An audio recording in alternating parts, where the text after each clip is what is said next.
자, 여러분 안녕하세요. 홍준범입니다. 2023년도 1월달에 시행한 회계관리 2급입니다. 자, 회계관리 2급은 12월 초에 3일회계 법인 홈페이지에서 공개 문제로 올라왔던 문제이고요. 안 올릴 줄 알았더니 공개 문제로 올라왔어요. 이런 게 이제 요청 사항이 좀 많았겠죠. 그래가지고 공개 문제로 이제 올라온 상태이기 때문에 그래서 풀이 해설을 시작하게 되었습니다. 자, 1회차부터 8회차까지 순차대로 올리도록 하겠습니다. 그러면은 모의고사는 2024년도에 시행된 모의고사를 제가 창작해서 만든 문제이기 때문에 이 문제는 기본서에 활용을 해서 모의고사에 편입을 시킬 예정입니다. 그렇기 때문에 아무래도 제 모의고사는 안 보실 것 같고 이제 느낌이 그래가지고 제 기본서에서 편입을 해서 여러분들의 시험 연습을 위해서 8회차까지 또 제공해 드리는 걸로 하겠습니다. 자, 1번부터 10번까지 그리고 총 4개의 파트로 구성된 40문제입니다. 28문제 이상 맞추면은 합격할 수 있고요. 2023년도는 저도 기본서를 이제 사면서 기출문제도 모르고 같이 사버려가지고, 그래서 아마 해설이 조금 제 의도랑 좀 다르게 될 수도 있습니다. 그렇기 때문에 그 부분은 조금 이해해 주시길 바랍니다. 자, 회계관리 2급 문제 1번부터 한번 시작해 보도록 하겠습니다. 자, 1번 문제입니다. 다음 중 재무회계 및 관리회계에 관한 설명으로 올바르지 않은 것은? 입니다. 이 문제는 24년도 문제에서도 몇 번 나왔던 문제고요. 여러분들 몇 번 봤으니까 꼭 하실 수 있다고 생각합니다. 재무회계는 주요 메인이 외부공표, 의사결정에 대한 부분과 그 다음에 과거 지향적이고 그 다음 재무제표를 이용을 해서 공시를 한다는 그런 주요 내용이 있고요. 관리에게는 내부 보고 목적입니다. 그래서 보고서를 통해서 보고를 하는 거고 외부 경표는 되지 않죠. 외부 경표는 되지 않기 때문에 특별한 양식 같은 거는 없더라. 이런 이제 사항의 관리에게의 특징이더라. 이렇게 정리해보면 또 됩니다. 자, 그렇기 때문에 그래서 올바르지 않은 거를 찾는 부분이라 자, 하나 봅시다. 자, 1번 재무회계의 보고 시점은 보통 1년 단위 또는 분기 또는 반기다. 이거는 무슨 의미의 가정이죠? 그렇죠. 기간별 보고의 가정이죠. 그리고 재무회계에 대해서 보고 시점이 맞아요? 틀려요? 맞다 라고 보아주시면 돼요. 그래서 1번은 맞다 이렇게 보아주시면 됩니다. 자, 그 다음 2번입니다. 관리회계는 기업의 자체 기준에 따라 작성되어 과세정보 제공 목적 등에 활용된다. 관리회계는 뭐라 했어요? 내부 보고 목적과 내부에 해당하는 보고서를 통해 보고를 한다 했고, 외부 공표를 한다 했어요? 안 한다 했어요? 외부 공표를 안 한다고 했었잖아요. 그렇기 때문에 관리회계는 기업의 자체 기준에 따라 작성되는 부분도 맞진 않고요. 이 부분은 뭐예요? 관리회계 아닌 뭐예요? 재무회계에 대한 의미가 되겠습니다. 그래서 맞아요? 틀려요? 아니다. 이렇게 보아주시면 됩니다. 그 관리회계는 기준 같은 건 없어요. 외부 공표 안 하니까 당연히 기준 같은 건 없죠. 자, 그 다음 3번입니다. 재무회계의 정보는 관련 법규 및 규정에 의하지 않을 경우 제재를 당하게 된다. 이거 맞아요. 왜냐면은 우리는 일반적으로 인정된 회계 원칙에 의해서 작성돼요.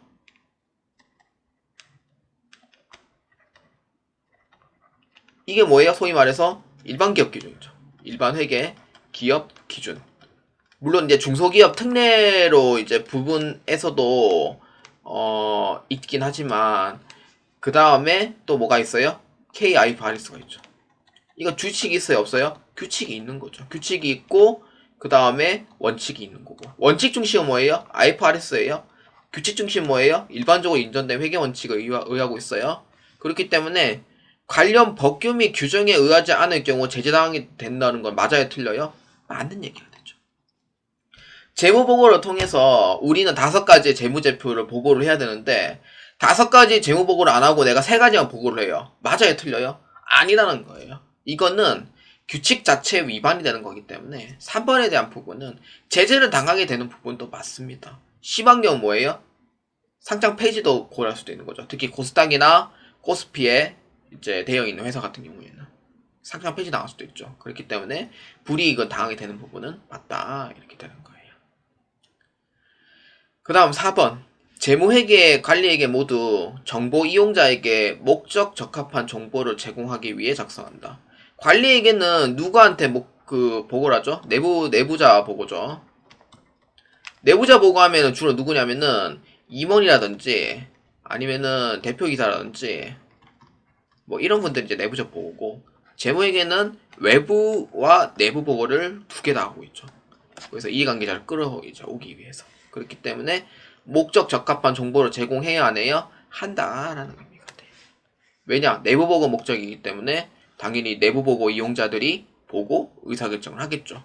근데 대신 외부 공표한다는 거예요, 안 한다는 거예요? 관리에게서는 안 한다는 의미가 되죠. 그렇다고 목적 적합한 정보를 제공 안 한다는 거 아니에요, 관리에게도. 그렇기 때문에 4번에 대한 얘기는 맞다.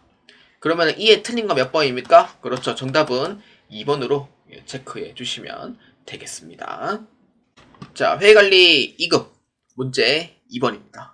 다음 중 재무상태표 작성 기준에 대하여 가장 올바르게 설명한 사람은 누구인가? 입니다. 자, 철수입니다. 동일한 거래처에 매출 채권과 매입 채무가 동시에 있는 경우 원칙적으로 스액으로 표시하지 않고 총액으로 표시해야 합니다. 역시 한국말은 끝까지 봐야 돼요. 순액으로 표시하지 틀렸는데 이렇게 하면 안 돼요. 끝까지 읽어보셔야 돼요. 총액주의 원칙이죠. 총액보고라고 부르기도 하지만 총액주의 원칙. 맞아요, 틀려요? 맞다, 이렇게 보면 돼요. 자, 그 다음에 2번입니다.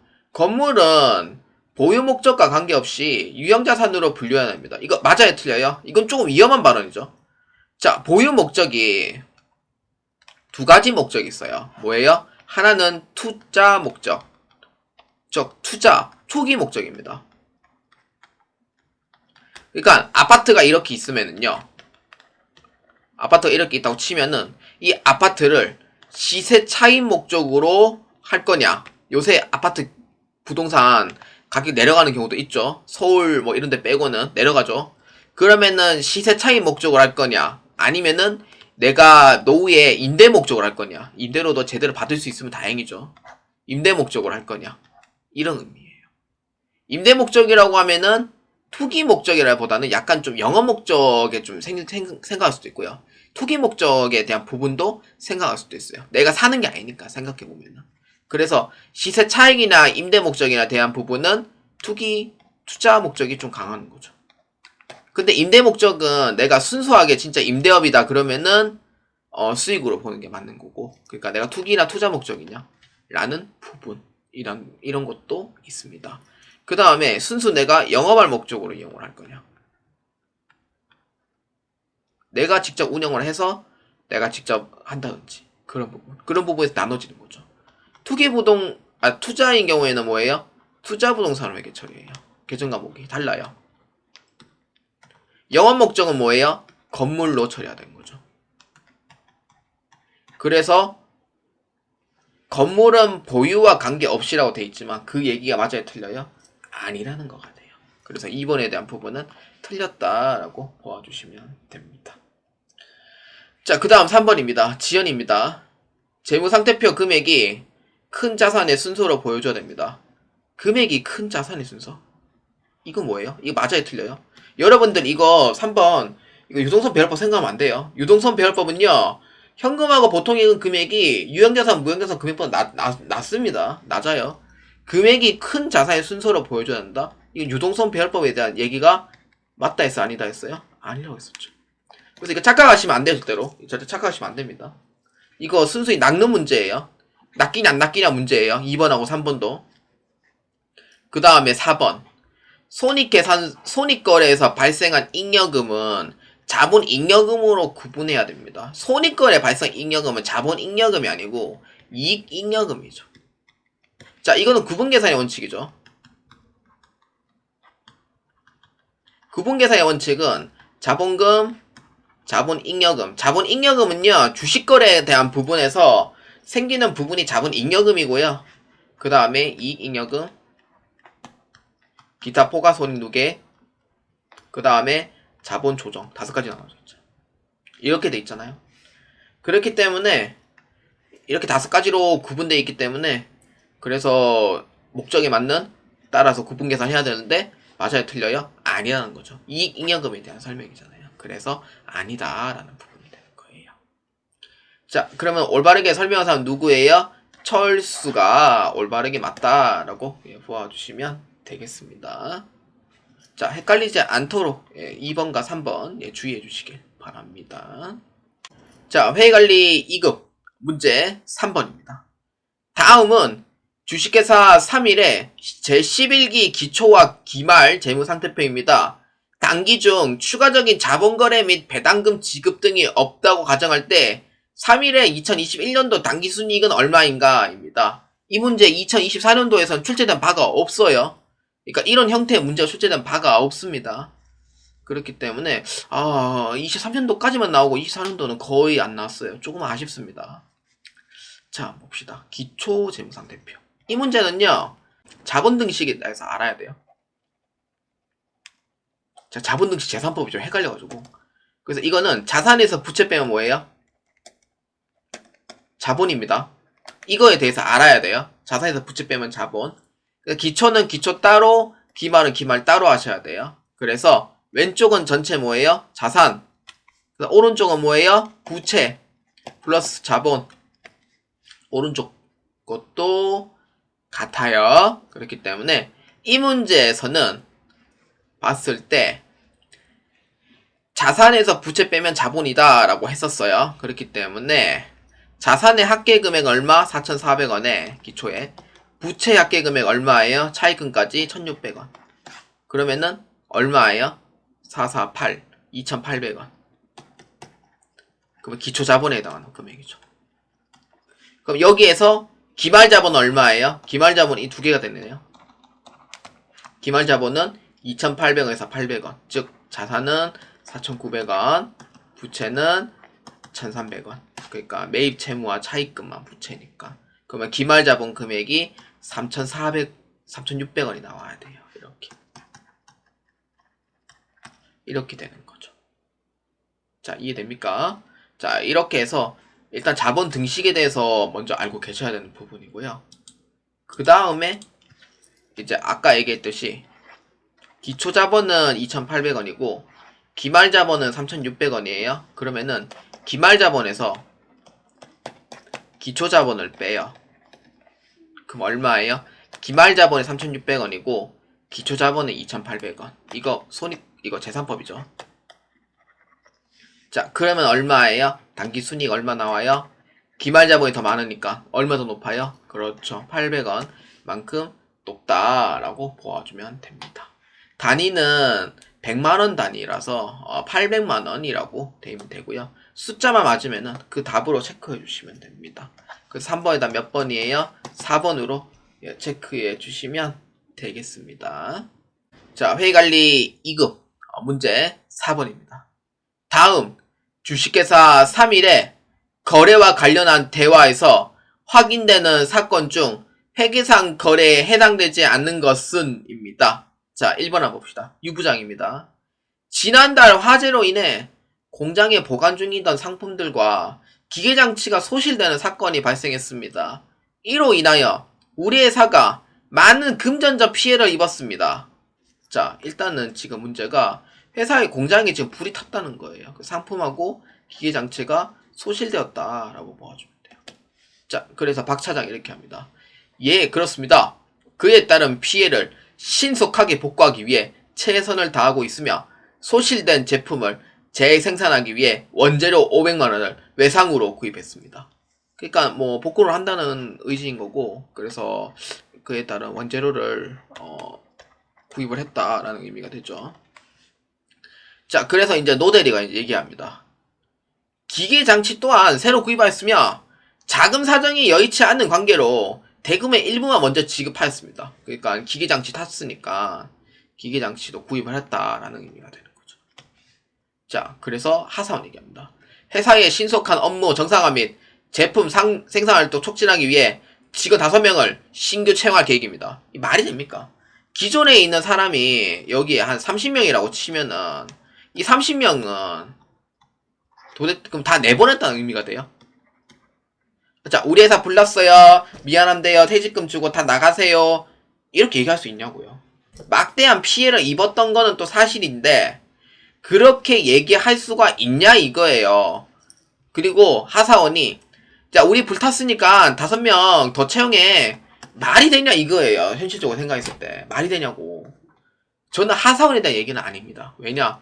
30명에 있는 사람이 그대로 있어요. 다시 힘을 써서 복구를 해서 이제 그 다음에 조금 이제 이렇게 해서 이제 비품이나 그런 부분 살릴 수 있는 부분도 살려보고 뭐 그 다음에 도저히 못 살리겠으면은 이제 또 버리고 그 다음에 새로 또 이게 복구해가 또 이렇게 해서 직원들끼리 힘내서 다시 한 번 더 회사를 운영해보자 라는 의미로 생각한다면은 그 30명한테는 지금 떠나야 될 실업자가 아니라는 거죠. 여기서 5명 더 채용한다? 그럼 뭐예요? 가포화 상태가 돼요. 이 상황은 맞아요? 안 맞아요? 안 맞는 의미가 돼요. 그렇기 때문에 이에 해당한 정답 몇 번? 4번으로 체크해 주시면 되겠습니다. 이번 문제에서는 회계상거래에 해당되지 않는 것이라고 되어 있지만 박 차장 노대리는 지금 유 부장하고는 지금 재산상 거래가 올라가고 내려가고 있는 상황이 명확합니다. 근데 신규 5명을 채용하겠다? 이거는 채용만 얘기를 했을 때는 거래가 될 수가 없어요. 그리고 현실적이랑 그리고 이 사항에 대해서 지금 소실돼 있는 사건에 사람을 더 얹어 이러면 회사 돈이 없어요. 그리고 그런 상황에서 또 말이 안 되는 거고. 그래서 이에 해당한 답이 4번으로 이렇게 보아주시면 되겠습니다. 자, 회의관리 2급 문제 5번입니다. 다음은 주식회사 3일에 단기보험료 관련 계정별 원장을 나타낸 것이다. 주식회사 3일이 단기에 가입한 보험계약이 한 건이라고 할 때 계정별 원장의 기록에 관한 설명으로 가장 옳은 것은 입니다. 자, 이거 회의관리 2급에서 지금 이 문제가 2024년도에서도 한두 번인가 나왔던 적이 있어요. 그렇기 때문에 원본을 보면은 사실 이 문제가 있긴 해요. 그래서 이 문제에서는 제가 기본서에도 작성을 해놨는 문제고요. 이거는 꼭 할 줄 아셔야 됩니다. 그러니까 지금은 좀 시대 동떨어지긴 한데 볼 줄 알아야 돼요. 자, 여기서 선급비용이라고 돼 있죠. 이걸 기준점으로 봅니다. 이게 기준점이고 왼쪽은 뭐예요? 그렇죠. 차변이죠. 오른쪽은 뭐예요? 대변이에요. 자, 그래서 선급비용이 기준을 봤을 때 이 6만원은 뭐예요? 차변의 선급비용 6만원 있다는 뜻이고 그럼 대변은 뭐예요? 대변의 선급비용 2만원 있다라는 뜻이 돼요. 그러니까 이렇게 계산하는 거죠. 차변에 선급비용 있다 이런 의미가 되고 여기는 이제 12월 31일자 대변에 선급비용 2만원이더라 이렇게 이제 보면 돼요. 이렇게 보면 돼요. 자, 이해되시죠? 그러면은 그 다음에 여기 현금 보험료 이거는 뭐예요? 그러니까 이거를 몰라서 많이 틀려요. 이거는 그러니까 왼쪽에 이제 선급비용 있고 여기 현금 있으면 이건 대변에 해당하는 계정 과목이에요. 상대 계정 과목이라고 부르긴 한데 사실 이거를 이해시키기가 상당히 어렵습니다. 그래서 대변 계정 과목명을 작성한 거고 오른쪽은 뭐예요? 반대로 뭐예요? 차변 계정 과목명이다 이렇게 또 보면 돼요. 이렇게 보면 돼요. 그러면은 그럼 선급비용 2만원이고 그럼 차변에 뭐예요? 보험료 2만원이라는 뜻이 되는 거고 그 다음에 선급비용 6만원 차변은 대변에 뭐예요? 현금 6만원이라는 뜻이 되는 거예요. 자, 이러면은 이제 거래 파악이 뭔지 대충 아시죠? 그러니까 9월 1일자 건은 6만원에 해당하는 부분에 보험료를 미리 냈다는 의미가 되고 12월 말일자는 2만원만 보험으로 이제 2만원은 올해의 비용이 아니다라는 뜻이 돼요. 그러니까 이연분계죠. 그래서 이러한 거래 내역을 파악을 하면서 옳은 것을 한번 찾아보도록 하겠습니다. 자, 1번 한번 보겠습니다.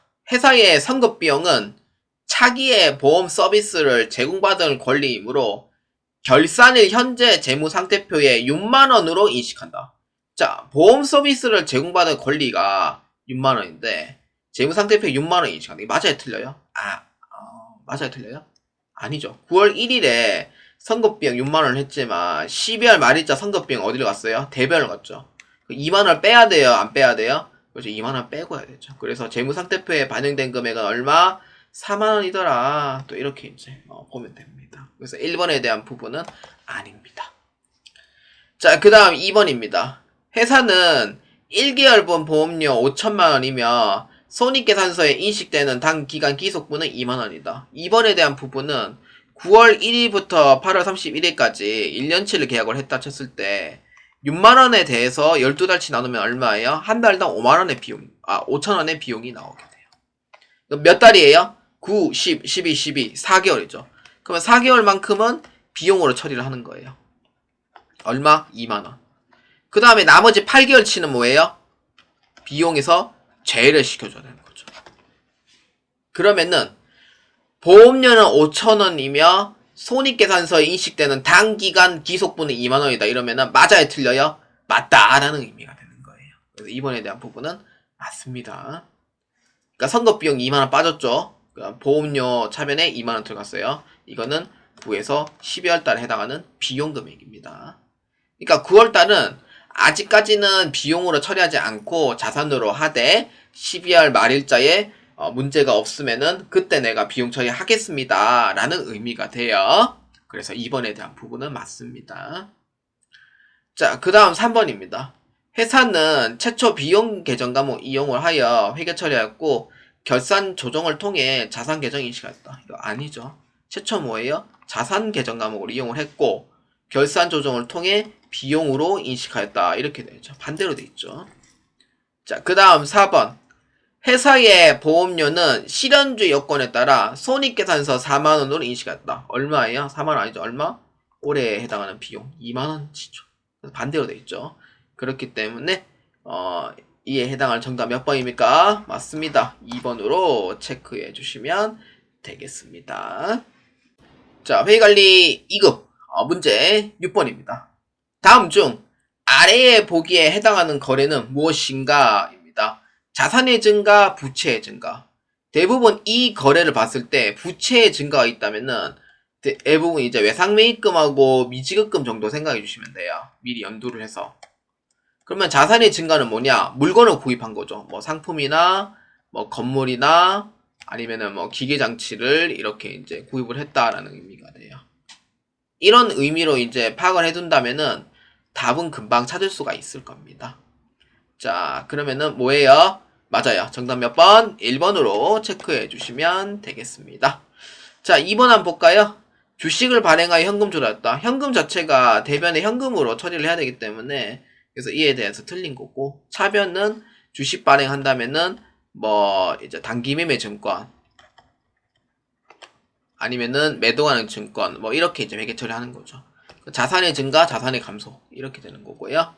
그 다음에 과거에 외상으로 판매한 물건 대금을 현금 수취했대요. 당연히 이제 현금 들어오니까 차변에 현금으로 처리를 하는 거고 근데 판매한 물건은 뭐예요? 당시에 외상 매출이죠. 그래서 외상 매출금 어디로 가면 돼요?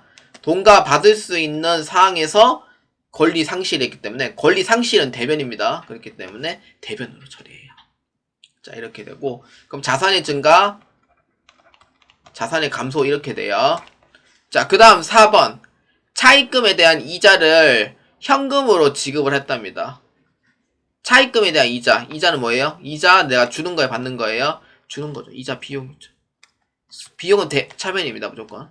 대변은 현금 지급했으니 현금 이렇게 된다. 대변에 이거는 뭐예요? 비용이 이제 발생하면서 자산 어떻게 돼요? 내려간 셈이 되는 거죠.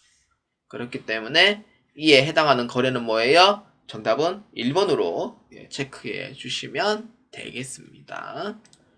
자, 회의관리 2급 문제 7번입니다. 주식회사 3일은 2021년도 1월 1일에 주식회사 용산의 주식을 공정가치 120만원에 취득하면서 매입 수수료 2만원을 지급하고 이를 매도가능 증권으로 분류합니다. 주식회사 용산의 주식을 2022년 11월 10일에 200만원에 처분한 경우 유가증권 처분에 단기 손익에 미치는 영향으로 옳은 것은 입니다. 자, 이 문제의 핵심은요. 수수료 포함인지 아니면은 수수료가 별도인지 이거 회계 처리에 대해서 좀 핵심을 좀 물어보는 문제고요. 그래서 2021년도 1월 1일에 120만원에 취득을 했대요. 그러면 차변에 단기매매 증권으로 처리를 하는 거죠. 아, 매도하는 증권으로 처리하는 거죠. 얼마예요? 120만원. 자, 여기서 수수료가 포함이에요, 별도예요. 매도하는 증권은. 그렇죠. 수수료 포함이죠. 그렇기 때문에 한 번 더 적어주는 것도 괜찮고, 포함해가 적어도 괜찮고, 이렇게 되는 거예요. 근데 만약에 이 문제에서 단기매매 증권이라고 얘기를 한다면은 어떻게 돼요? 수수료 비용 어떻게 돼야 돼요? 그렇죠. 별도 처리하는 거죠. 그래서 이거를 구분할 줄 아냐, 모르냐에 대한 문제입니다. 단기매매 증권 적혀 있으면은 수수료 비용 별도고, 매도하는 증권 돼 있으면은 수수료 비용 포함입니다. 해당 자산에 포함시켜야 돼요. 그러면 대변에 뭘로 처리하면 돼요? 보통 예금 그냥 처리한다고 칩시다. 이렇게. 이해되죠? 자, 그랬더니 2021년도 12월 말자에 평가는 하지 않은 것 같고요. 그래서 이 주식을 2022년도 11월 10일에 처분하게 됩니다. 얼마? 200만원 처분해요.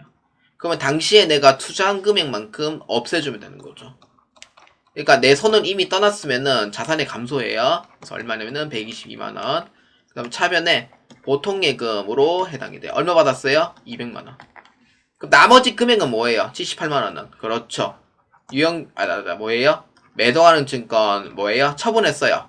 매도하는 증권 처분했으니까 이익의 손실이에요? 이익이 되는 부분이죠. 그래서 매도하는 증권 처분 이익은 78만원이더라. 이렇게 보아주시면 됩니다. 그렇기 때문에 이에 올바른 거 몇 번이에요? 그렇죠. 정답은 1번으로 체크해 주시면 되겠습니다. 근데 만약에 단기매매 증권이라고 했을 때는 정답 2번이 되는 거고, 이 문제에서는 매도 가능 증권이기 때문에 수수료 포함을 해서 인식을 해야 되는 부분이고요. 그래서 분개하는 과정에 78만원만큼의 이익이 발생했다라고 해석해 주시면 되겠습니다. 꼭 헷갈리지 않도록 하시길 바랍니다. 자, 회의관리 이금 문제 8번입니다. 다음 중 재고자산에 관한 설명으로 가장 옳은 것은 입니다. 자, 1번입니다. 재고자산의 종류에는 상품, 제품, 제공품뿐만이 아닌 아직 생산에 투입되지 않은 원재료도 포함한다. 그러니까 판매 목적인 부분이죠. 그래서 원재료도 재고자산이 돼야 한대요. 재고자산이다 라고 보아주시면 됩니다. 그래서 1번은 맞습니다. 자, 그 다음 2번. 재고자산이란 영업활동 과정에서 제품의 생산과 여유 자금을 투자 목적으로 보유하고 있는 자산이다. 이 맞아요? 틀려요? 아니죠. 뭐예요? 투자 목적이 아닌 뭐예요? 판매 목적인 거죠. 목적은 기본적으로 알고 계셔야 돼요. 그래서 2번은 아니다. 그 다음 3번. 도착지 인도 조건인 경우 상품의 출발지와 목적지의 중간 지점을 지나는 순간 소유권이 매입자에게 이동된다. 아니에요. 그러니까 선적지 인도 조건은요, 구매자가 그 재고에 다 포함하도록 되어 있고요. 도착지 인도 조건은 도착할 때까지는 판매자 재고에 포함이 돼요. 그러니까 중간 지점이 지났다고 해서 50% 지났는데요. 그러니까 전화해가지고 현재 지금 어딥니까? 지금 우리 서해 쪽 영공을 지나고 있습니다. 이제 지났대요. 전화해가 일일이 다 물어볼 수 있어요? 못 물어봐요. 그리고 일이 한가한 회사도 아니고 무슨 무역회사는 상당히 바쁜 회사입니다. 그렇기 때문에 전화해서 일일이 다 물어보진 않아요. 예, 그렇기 때문에 중간 지점이 지났다? 무슨 GPS 까놔놓은 것도 아니고. 그래서 이거는 말이 안 됩니다. 그래서 틀렸습니다. 그래서 무조건 도착지는 도착할 때까지 매출자 재고에서 포함하고, 선적지는요, 내가 구입을 했으니 매입자 재고에 포함을 시키는 거예요. 내가 구입했으니까 이 물건 내 거 이러면 선적지 인도 조건. 도착지는 도착할 때까지는 내가 책임지고 맡겨놓을게 라는 의미가 돼요. 그래서 반 이상 지났다고 해서 뭐 소유권 바뀌거나 그런 건 없습니다. 이렇게 하셔야 되고요. 그 다음 4번. 재고자산의 취득 원가에는 매입가액에서 매입 부대비용을 포함하지만 관세는 매입 부대비용에 포함하지 않는다. 맞는 것처럼 보이지만 틀려요. 관세도요, 수입했을 때 각각 들어오는, 딸려오는 비용들이 있어요. 그 중에 관세도 포함이에요. 그 중에요. 관세에도 포함됩니다. 그래서 맞아요? 틀려요? 틀렸다. 이렇게 보면 돼요. 그래서 옳은 거 몇 번이에요? 1번으로 체크해 주시면 되겠습니다. 어찌 보면은 1번이 당연한 정답이 돼요. 그래서 당연한 거를 일단 한번 보시면은 그게 나에게 정답이 될 수도 있습니다. 자, 회의관리 2급 문제 9번입니다. 주식회사 3일의 자산은 다음과 같이 구성되어 있다. 자, 이때 재무상태표에 현금 및 현금성 자산으로 표시되어야 하는 금액은 얼마이냐? 자, 이 문제에서 현금 및 현금성 자산이에요. 24년도 모의고사에 지겹도록 내가 만들었던 어떤 문제예요. 자, 현금 및 현금성 자산은 뭐예요? 현금, 당좌예금, 보통예금. 그러면은 제가 지겹게 만든 이 모의고사를 봤을 때 무슨 느낌이 들어요? 아, 이 문제 잘 나올 수도 있겠다 라는 의미가 또 되는 거죠. 그 다음에 만기가 3개월 이내에 현금화 가능한 자산. 아무거나 되는 건 아니에요. 그렇기 때문에 뭐 양도성 예금 증서, 그 다음에 뭐 한매체, 정기예금, 그 다음 정기적금, 뭐 이런 거, 좀 이런 제한된 예금들 이렇게 돼 있어요. 그렇기 때문에 현금 및 현금성 자산은 제가 안 적었던 부분은 아닙니다. 그렇기 때문에 시사의 대여금과 가지급금은 현금 및 현금성 자산이 아니에요. 그러면은 이에 해당하는 정답은 뭐예요? 현금 시제액과 D상사에 발행된 수표예요. 당좌 수표죠. 자, 얼마예요? 그렇죠. 정답 몇 번? 9번에다 몇 번? 3번으로 체크해 주시면 되겠습니다. 자, 회의관리 2급 문제 10번입니다. 다음 자료를 이용하여 주식회사 3일이 기말 결산 시 인식해야 하는 대손 상각비를 계산하면 얼마인가? 입니다. 자, 문제 한번 봅시다. 3일의 기말 매출 채권 잔액은 25만원이고 기말 대손 추계액은 기말 매출 채권 잔액의 8%이다. 반편 기말 결산 전에 대손 충당금 잔액은 7,000원이다. 자, 이 문제는요. 지금 항아리 신주단지에 7,000원이 지금 있습니다. 근데 내가 이 금액에 지금 대손을 적립을 하려고 하는데 얼마 정도 적립을 해야 되냐. 자, 이거에 대해서 이제 알아보는 문제예요. 적립을 얼마만큼 적립할 거냐. 그래서 이렇게 잡은 거예요. 매출 채권 금액에 8%만큼은 떼일 가능성이 높으니 이 금액만큼 내가 적립을 하려고 합니다. 라는 의미가 돼요. 그러면은 얼마? 25만원에 8%가 되는 거예요.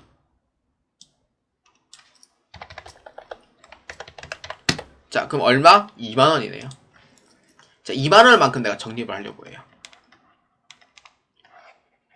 자, 이해되죠? 그럼 여기서 2만원만큼만 내가 넣을 거예요. 2만원 다 넣어요? 2만원까지만 넣으면 돼요. 2만원까지만 적립하면 된다.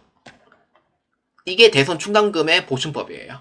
2만원까지만 적립하면 된다. 이게 보충법의 성격이에요. 이해되시죠? 그럼 얼마만큼 더 넣으면 돼요? 2만원까지만 적립하면 되니까. 그렇죠. 추가적 얼마? 항아리 신주단지 안에 13,000원만 더 채워 넣으면 되는 거예요. 자, 그래서 이에 해당하는 정답은 몇 번입니까? 13,000원만 더 넣으면 되니까 얼마? 정답은 3번으로 체크해 주시면 됩니다. 그래서 이에 해당하는 분개를 해보면은 대손상각비 얼마? 13,000원. 그 다음 대변에 대손 충당금 13,000원 이렇게 보아주시면 돼요. 근데 이 문제에서 헷갈리시면 안 되는 부분이 있어요. 뭐냐면은 결산 시 인식해야 될 대손상각비는요. 보충 금액에 대해서 물어보는 문제고요. 만약에 재무상태표에 반영되는 금액, 상태표에 반영되는 대손 충당금은 얼마입니까? 라고 물어보면은 내가 추가적으로 적립한 13,000원에 기존에 7,000원 더해가지고 2만원이다. 이렇게 얘기해 주셔야 돼요. 그래서 대손 상각비를 물어보면은 보충 금액이고 대손 충당금을 물어보면은 전체적인 적립 금액이 얼마냐 그거를 물어보는 겁니다. 그래서 헷갈리지 않도록 해주시길 바랍니다.